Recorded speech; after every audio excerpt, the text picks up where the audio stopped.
চট্টগ্রাম বিশ্ববিদ্যালয় শিক্ষার্থীদের আবাসন সংকট নিরসন, নিরাপদ ক্যাম্পাস নিশ্চিত সহ ৭ দফা দাবিতে বিক্ষোভ মিছিল ও সমাবেশ করেছে ইসলামী ছাত্র শিবির চবি শাখা। সোমবার দুপুরে চাকসু ভবনের সামনে থেকে শুরু হওয়া বিক্ষোভ মিছিলটি শহীদ মিনার, কাটা পাহাড় হয়ে বিশ্ববিদ্যালয়ের মূল ফটকের সামনে জিরো পয়েন্টে এসে শেষ হয়। এতে শতাধিক শিক্ষার্থী ও নেতাকর্মী অংশগ্রহণ করেন।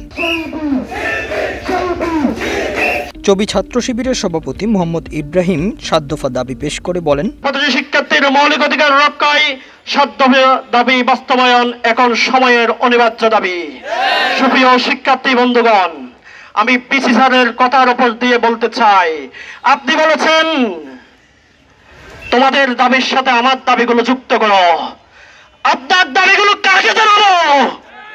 আপনি তো এই বিশ্ববিদ্যালয়ের অভিভাবক। আপনার যদি এর সাথে দাবি যুক্ত থাকতো, আমাদের দাবির সাথে আপনার দাবি যুক্ত করে কেন ডক্টর মোহাম্মদ ইউনূসের কাছে উপস্থাপন করেননি? জবাব আপনাকে দিতে হবে। আমি আপনাকে বলতে চাই, আপনি বলেছেন যারা অবৈধ নিয়োগ হয়েছে, যারা টাকার মাধ্যমে নিয়োগ হয়েছে, তাদের কারণে ৪০ বছর এই বিশ্ববিদ্যালয়ে অকেজু থাকবে। তাহলে তারা কেন শিক্ষকের ওই পদে থাকবে? চট্টগ্রাম বিশ্ববিদ্যালয় ছাত্র শিবিরের সাধারণ সম্পাদক মোহাম্মদ আলী বলেন, আমাদের শিক্ষার্থীদের অন্যতম ভোগান্তির জায়গা হচ্ছে আবাসন। আমাদের মাত্র কয়েকটা হল আছে যেগুলো আমাদের আবাসন সংকট নিরসনের জন্য অনেকাংশ কম। আপনারা জানেন আমাদের বিশ্ববিদ্যালয়ে যত শিক্ষার্থী আছে, হলের যে আসন আছে তা মাত্র 18%।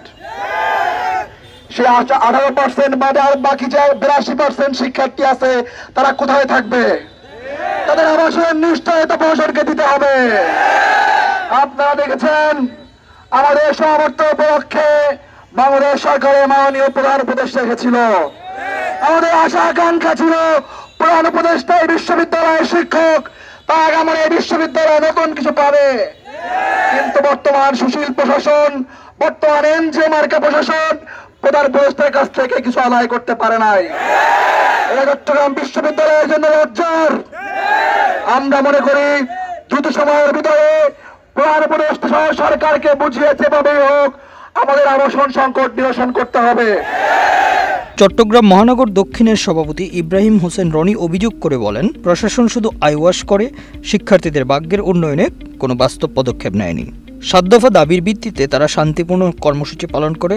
দাবিগুলোর মধ্যে উল্লেখযোগ্য হল শতভাগ আবাসন নিশ্চিতকরণ এবং তা বাস্তবায়ন না হওয়া পর্যন্ত আবাসন ভাতা প্রদান, নিরাপদ ও নিয়মিত পরিবহন ব্যবস্থা, অনিয়মিত শাটল ট্রেন চালু, জরুরি চিকিৎসা সেবা, ডিজিটাল আইডি কার্ড চালু, অবৈধ নিয়োগ বাতিল ও মিথ্যা মামলা প্রত্যাহার করে জুলাই বিপ্লবে নির্যাতনকারীদের বিরুদ্ধে দ্রুত শাস্তির ব্যবস্থা করা।